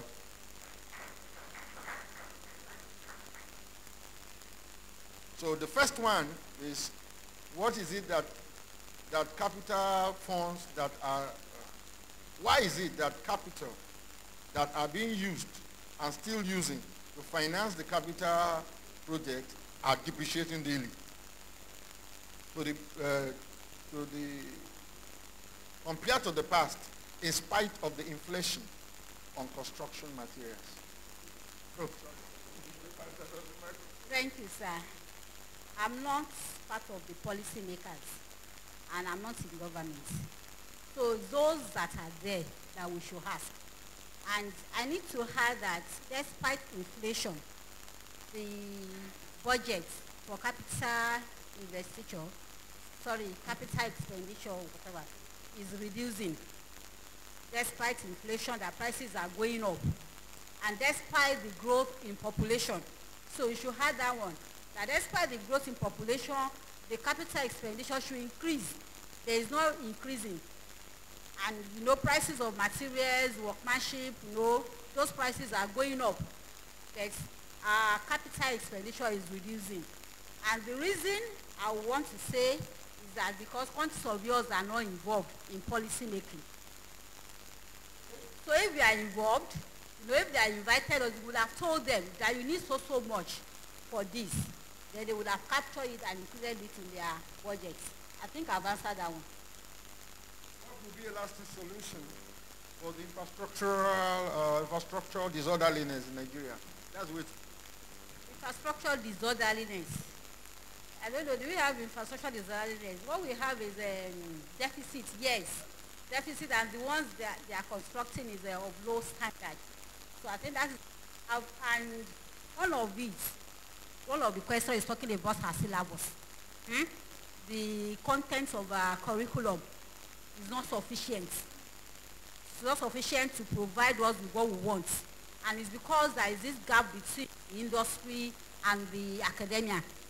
So if there is a kind of synergy, a kind of collaboration between those of us in academics and those in the industry, and we have it over and over again, because what we have presently in a higher institution is that you graduate, maybe you are the best student, you will not practice, you will just be absorbed, you will be employed as a maybe lecturer, I don't know what they use in Polytechnic, in university as VA, then all are not like that, no form of practical exposure. So what do you expect? Is what you have that you give out. So what you don't have, you don't give.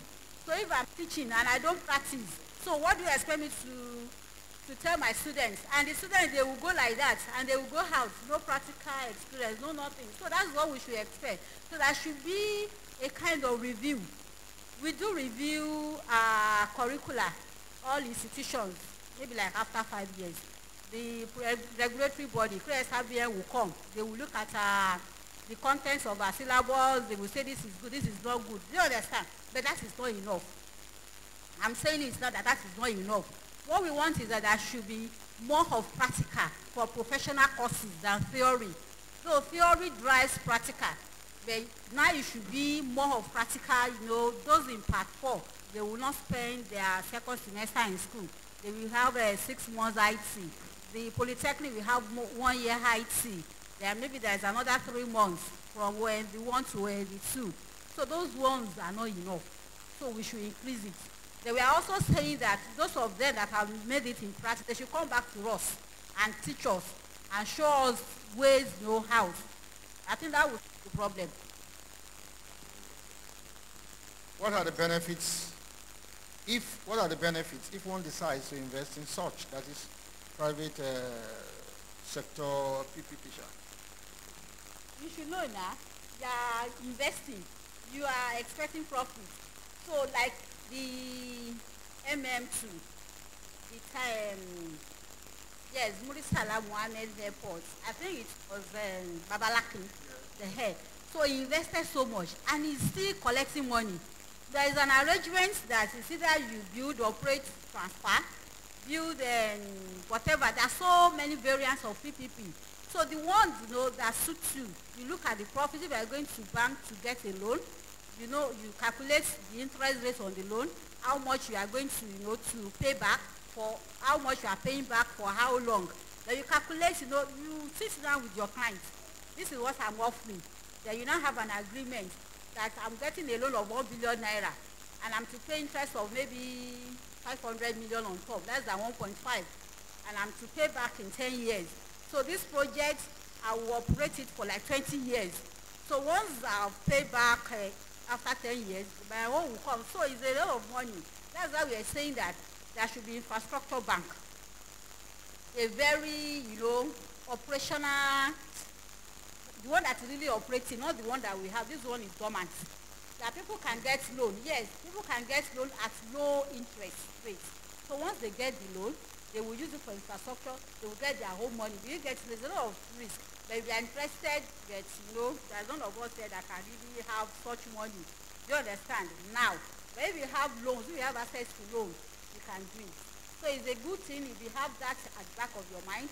People that this Dangote and all these people, $10, they have the money. But you have proposal, you web pack a proposal, and you tell them that you invest in this thing, you know, it will bring us so much, and you are able, you know, you are trustworthy, you are able to follow up. They can, you know, they can buy into it, and, you know, give you money to go and do it. So it's a good idea. If you have that idea, please keep it up.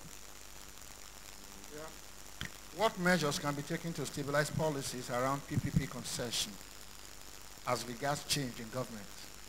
If there is a change in government and there is an existing agreement, so what can be done to stabilize it so that the investor doesn't lose his money? And what are the roles of quantity surveyors in this? Thank you, sir. The PPP agreement, normally you have a lawyer, and we have told them that they should involve a QS in this agreement, in drafting the agreement, because it's the quantity surveyor with our training. With our training, we know that the conditions of contract that should go into it. So if we have a change of government, it's just of the way we are practicing democracy or whatever in this nation. There is continuity in governance. That is it. If one government goes, another one that is taking over, we inherit the liabilities and the assets. So everything you inherit, whether your predecessor is leaving debt for you, you inherit it. If he's leaving surplus, you inherit it. So it's the way we are practicing it. But I know if they follow the conditions of contract strictly, there should not be any cause for fear. And that makes me to remember some projects that we did together, myself, Mr. Adejumo, and the chairman. We had a project in Osun State, and when it was Aregbesola, yes, first time of Aregbesola, when we were not too sure whether we will come back, but we were really rushing so that they will pay us. He said it because if it doesn't come back, the money will just go like that, and we just have to forget it. And thank God I have people like them around me, because me, I didn't have time. Yeah, to run for the money. They ran after the money and they made sure that the money came out. Yes, so they shouldn't be. It shouldn't be. Once you sign an agreement, the incoming, should take it over. They will pray that will practice, democracy or even governance the way it should be practiced. Thank you, ma'am. Just one or two more questions. Did the country who have achieved notable infrastructure development use the PPP to achieve it? In fact, it's a new thing. It's a new PPP. Yeah, I think ICRO, I read in dailies that ICRO was bought over by even a Nigerian, one wealthy person. I've forgotten the name. So it's PPP too. The whole of ICRO being bought over, and it's being run by, by a private man. So they do it. It's just that it's new in Nigeria. It's not new overseas. Government cannot do everything. Somebody will have to, the private sector will have to join hands to do it. Also, Gatwick, not ICRO. Yes, it was Gatwick, yes. 4 airports that we have.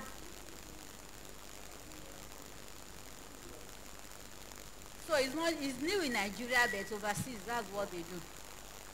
Mainly. Yes.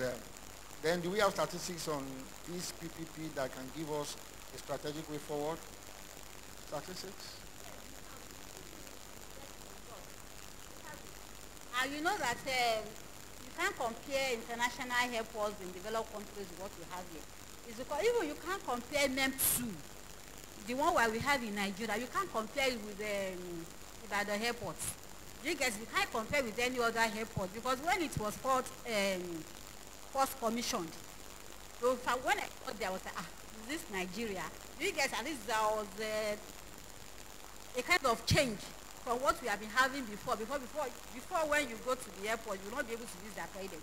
Then now that we have these PPP arrangements, for that one, at least you can use the toilets. You can even be proud that you have this. It's better. Yes, it's better. So it's better to have private sector participation. And for government works, anything government is no man's business. And if anything is no man's business, nobody will take care of it. That is it.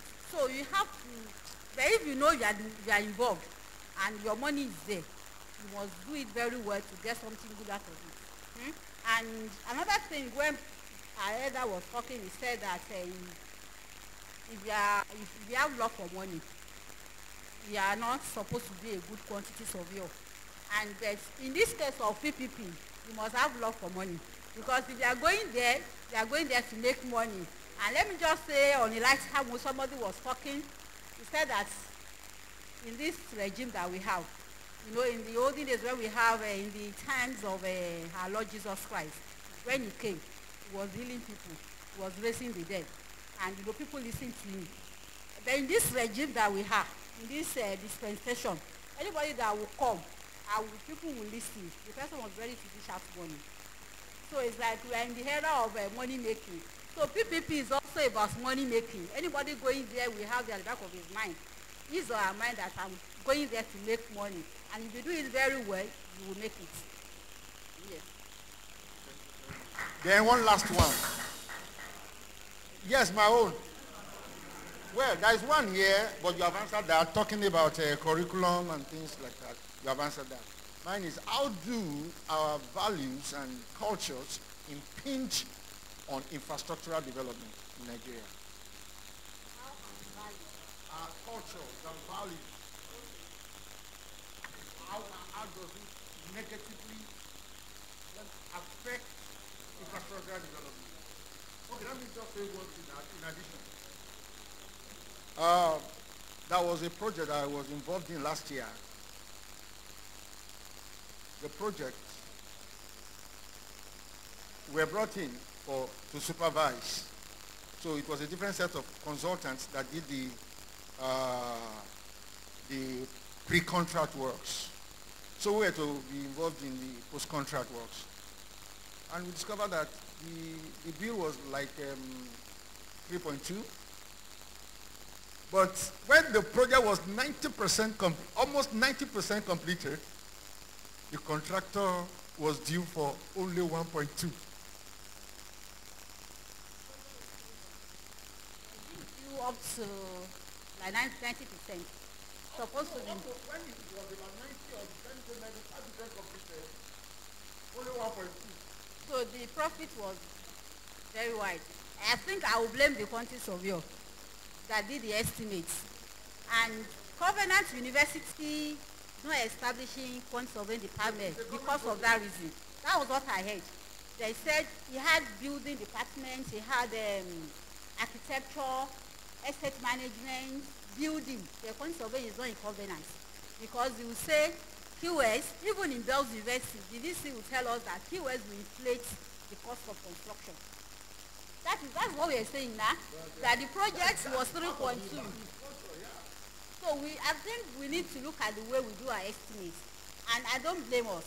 You know, the allowances we give for like concrete now. Let's say you are estimating for concrete work.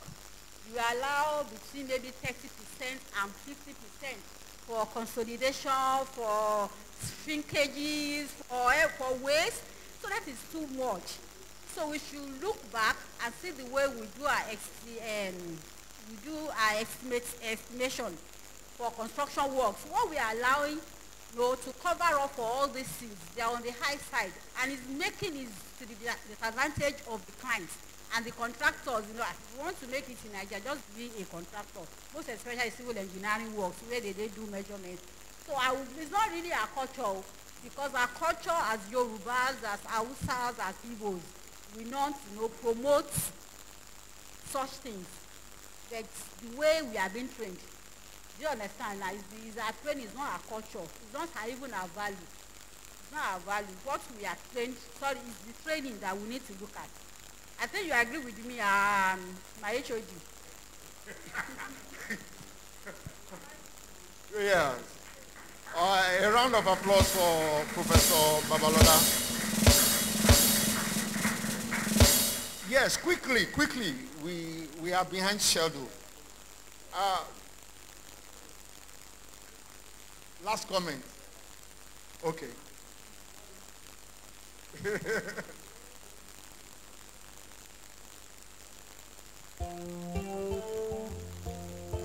Well, thank you, Mr. Chairman. Well, sometimes they say experience is a burden. When you are exposed to a lot and you have this kind of program going on, that's burden on you to pass some of these things to the people. But I will be very brief. Now, my Oga Cliff mentioned getting the chapter involved in program at UI. Yes, I arranged a meeting between the QS chapter and the NIQS chapter of state and the dean of that faculty, and we had very useful interaction. As a matter of fact, I was given a copy of the syllabus, and I gave it to the chairman, that's Ogewale, and he worked on it and he synergized. So we are involved in that programming. Now, looking at financing infrastructure through partnerships. Now, there are a lot of things that we have to take into consideration. Nigeria is a peculiar country. What works in overseas, when it comes to Nigeria, we will domesticate it and it will not work. But then that's not to say this is not working. For example, in UI work, we are building hostels now through PPP, and it's working. There we have a very refined system. There is no corruption. I can say it without my mouth. Or let me say, it's reduced to the barest. Those who have worked with us will know that nobody will say, come and let's negotiate on, we don't do that in UI. So there is sanity, you know, in our system. So it's working. What we do is we submit your bid to engage in PPP. We have templates for the design and all of that. So you go out, you have to start MOU with us, and then we give you the land, build, you operate, so 5 years after you transfer to the university. So that's what we do. And we have built some hostels like that as I'm talking with you. And more are still coming in to supplement what we have on ground. Now let me say this as a mass. This ideology may not work in Nigeria. And I'm a reason. Politics and political instability will not make it work. You were talking about changing government. What affected by the Lagos Expressway is changing government from Obasanjo to Jonathan, and then it was, if the whole thing was cancelled, and it's now being handled by three contractors now. So politics is a very major factor. We have not grown to the point that we will separate politics from administration. Because I am president today, whatever I do when I'm president, my successor may not buy into it. And then I will say, look, that's rubbish. But when we know that government is a continuum, that will go a long way to help us to stabilize this practice of PPP.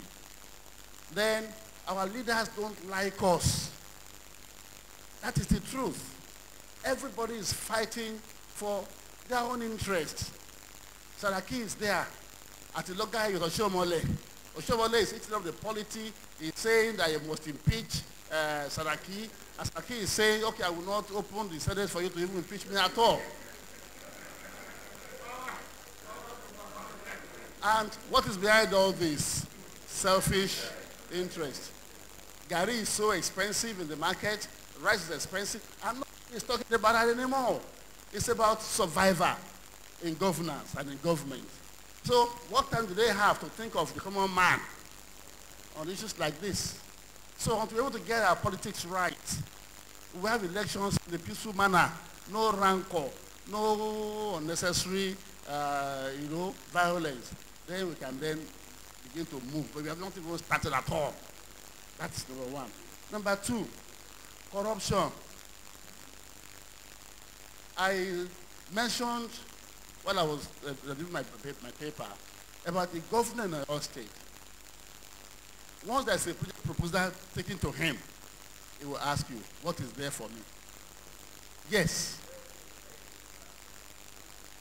Those who are involved there will attest what is the need for me. So his own idea is, what will I benefit from the project? If it's not going to benefit, see, it goes off. So that I don't want to speak too much on that. Then poor packaging. Most of those in the ministries, we do this. Where is Fisayo? Is he around now? He has left. Some of them professionals, some of them are lazy to read, will not examine the documents properly. This is about the Lagos concessional arrangement. They did not read into it, they don't read the details. They didn't know the extent to which that will affect the government. So they just signed it and it became a problem. That's also an issue. Those who are in government should please scrutinize the documents properly so that you will not put chains in the hands of government and by extension Nigerians. So packaging is a problem. If we are sure that what is in that document is favorable to the government and to Nigerians, it is then we can say, okay, let's execute it that way. Then, for implementation, that has been, the budget allocation and the actual release. Somebody asked on why is there degrading allowances for infrastructure. Now let me tell you this. The budget is just a vision document. But at implementation, there's a lot that is going on there. When you say for Project A, we are allowing 50 billion naira, that's my projection based on some factors. But at implementation, what we may get may be just 10 or 10 billion out of 50 billion. Those of us who work with government, we know that the first quarter, you will get allocation. Second quarter, you get allocation. In the last 10 years, you hardly get the third and fourth quarters to fund projects. So you only plan on the first and second releases. That is a problem. So, and it's because of insecurity that, I'm the chairman, when you're running a budget, something comes up, like Boko Haram, like X-Men, you have to divert funds earlier meant for something else to finance the security challenges. So that is also a problem. And then sometimes the political will to get some things done is never there with our government. Then, thank you.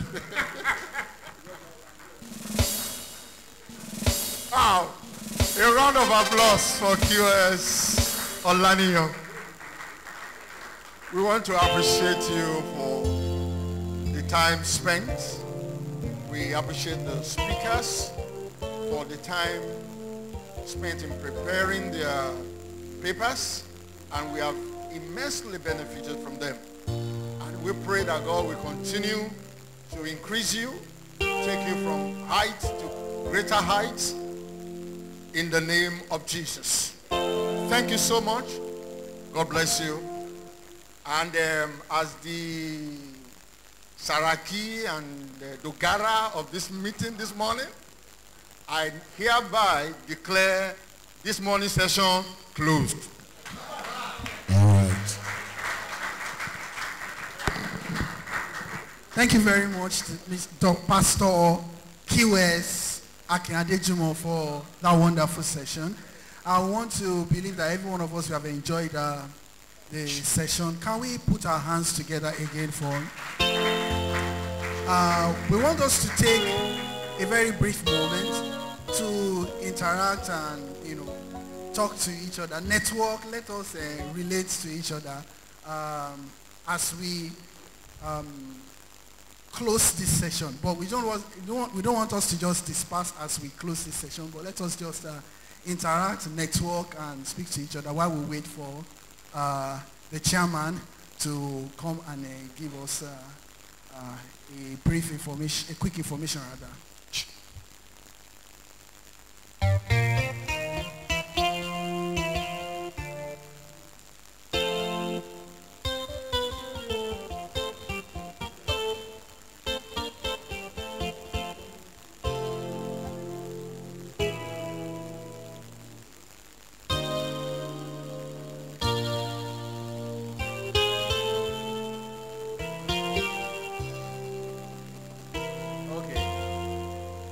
Thank you so much.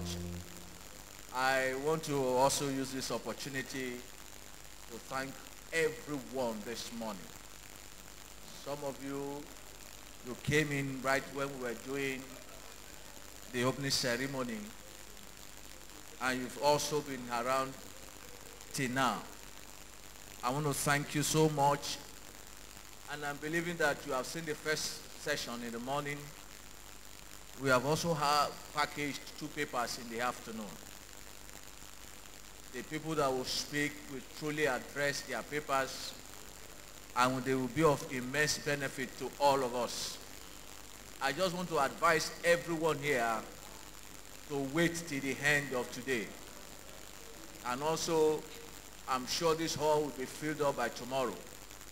I've got feelers from so many people out there that they will be coming later in the day. Then, I also want to bring this information to you that the NIQS Oyo State chapter is going to be organizing seminars at every of our monthly meetings.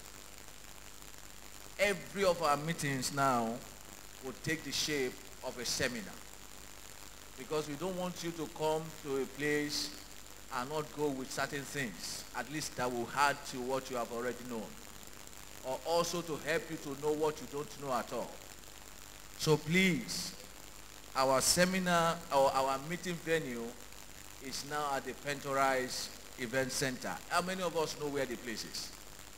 Pentorize is at the roundabout of Awolowo Way, just after the Housing, Ministry of Housing. I think we should also make it a date. It's every Thursday of the month from 5 o'clock, and by 6:30 we are done, we are out, and everybody will go home. We don't want to take much time. Very shortly, the lunch will be served, and I want you to go and have your lunch. The lunch is just for 1 hour. Exactly when it is, we'll even reduce the time now. When it's 2:45, we will come back and start the second session.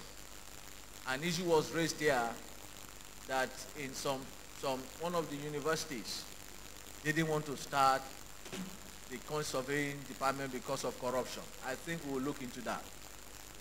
That is a slight on us. I think we have to address it, and we'll look into that. So, Alan, the lunch is being prepared, but for the time being, please can we go ahead and do the interaction? And while I'm just speaking, somebody walked in. And let me just make a quick introduction of one of our important personalities that walked in. He's a very good friend of mine, the immediate secretary in charge of marketing and corporate affairs of the Nigerian Institute of Quantity Surveyors, in the person of QS, GDOK, NIQS. Put your hands together for him. He just walked in, and I'm sure he has also brought us some goodwill messages. Some years back, he was the chairman of the Lagos State chapter, and he has been a tremendous asset. He has been a tremendous asset to the institute. Please, QSU come, please come. I don't know the modalities of how you want to do the question and the interaction. Please go ahead while the food will be prepared. Once the food is served, this is how we want to go about eating. We'll give priorities, or we accord respect to the elders and to the leaders of the profession. They will go first, and then others will follow. Fellows, elders, then just like that.